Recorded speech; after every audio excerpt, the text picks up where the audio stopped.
লেবাননের সশস্ত্র মুক্তিকামী প্রতিরোধ গোষ্ঠী হিজবুল্লাহ একটি অফিসিয়াল বিবৃতির মাধ্যমে দাবি করছে যে তারা ৪ জুলাই বৃহস্পতিবার উত্তর ইসরায়েলের বেশ কয়েকটি সামরিক ঘাঁটিতে ২০০টিরও বেশি রকেট এবং ২০টি বিস্ফোরক বোঝাই ড্রোন হামলা চালিয়েছে।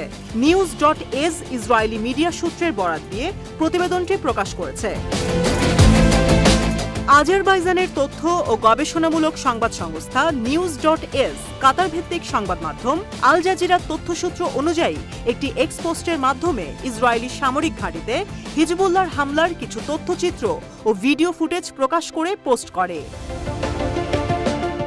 সংবাদ মাধ্যমটি জানায় যে বুধবার ইসরায়েলি বাহিনীর হাতে তাদের স্পেশাল ফোর্সের কমান্ডার মোহাম্মদ নাসের আজিজ নিহত হওয়ার প্রতিক্রিয়ায় প্রতিরোধ গোষ্ঠী হিজবুল্লাহ ইসরায়েলি সামরিক ঘাঁটিকে লক্ষ্য করে ২ শতাধিক রকেট এবং ২০টি বিস্ফোরক বোঝাই ড্রোন নিক্ষেপ করে হামলা চালিয়েছে। সিনিয়র কমান্ডার মোহাম্মদ নাসের আজিজ দক্ষিণ লেবাননে হিজবুল্লাহর একটি আঞ্চলিক বিভাগের নেতৃত্ব দিতেন।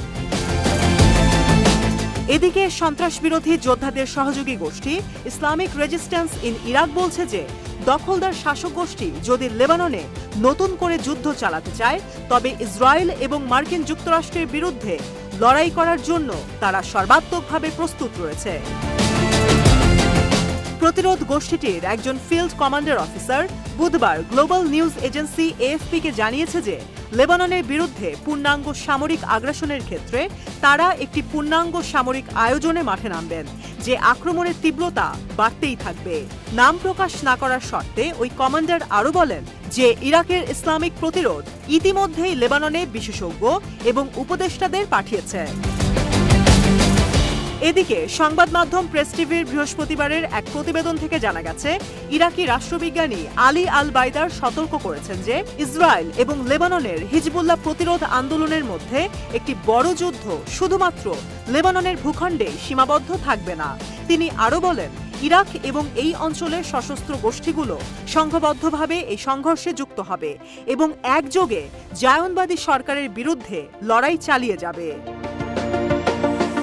ফিলিস্তিনি প্রতিরোধ গোষ্ঠী হামাসের ৭ অক্টোবরের অভিযানের পর থেকে দখলদার শাসক গোষ্ঠী ইসরায়েল গাজা উপত্যকায় গণহত্যামূলক যুদ্ধ শুরু করার পরপরই হিজবুল্লাহ এবং ইসরায়েলের মধ্যে মারাত্মক গোলাবর্ষণ চলছে এবং তারা একে অপরের ওপর এই তীব্র প্রতিশোধমূলক হামলা জারি রেখেছে।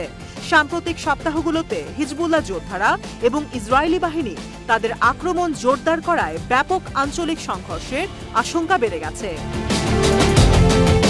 গেল মঙ্গলবার ইয়েমেনি সেনাবাহিনী ইরাকের ইসলামিক রেজিস্ট্যান্সের সাথে একটি যৌথ অভিযান পরিচালনা করে। তারা যৌথভাবে অধিকৃত ভূমির হাইফা নগরীতে একটি গুরুত্বপূর্ণ ইসরায়েলি সামরিক ঘাঁটিকে লক্ষ্য করে ক্রুজ ক্ষেপণাস্ত্র দিয়ে হামলা চালায়। গাজার ফিলিস্তিনিদের সাথে সংহতি প্রকাশ করে ইরাকের ইসলামিক প্রতিরোধ অধিকৃত ফিলিস্তিনি ভূখণ্ড জুড়ে থাকা অসংখ্য ইসরায়েলি ঘাঁটিগুলোকে লক্ষ্যবস্তুতে পরিণত করেছে এবং একের পর এক হামলা চালিয়েছে জায়নবাদী বর্বর আগ্রাসনের বিরুদ্ধে। হিজবুল্লাহ তার প্রতিশোধমূলক আক্রমণ চালিয়ে যাওয়ার প্রতিশ্রুতি দিয়েছে যতক্ষণ না তেল আবিব সরকার তার গাজা আক্রমণ চালিয়ে যাচ্ছে। ন্যাক্কারজনক গণহত্যামূলক এই আক্রমণে এখন পর্যন্ত কমপক্ষে ৩৭,৯৫৩ ফিলিস্তিনি বেসামরিক নাগরিক নিহত হয়েছে, যাদের বেশিরভাগই নারী এবং শিশু, এবং আরও ৮৭,২৬৬ জন আহত হয়েছে।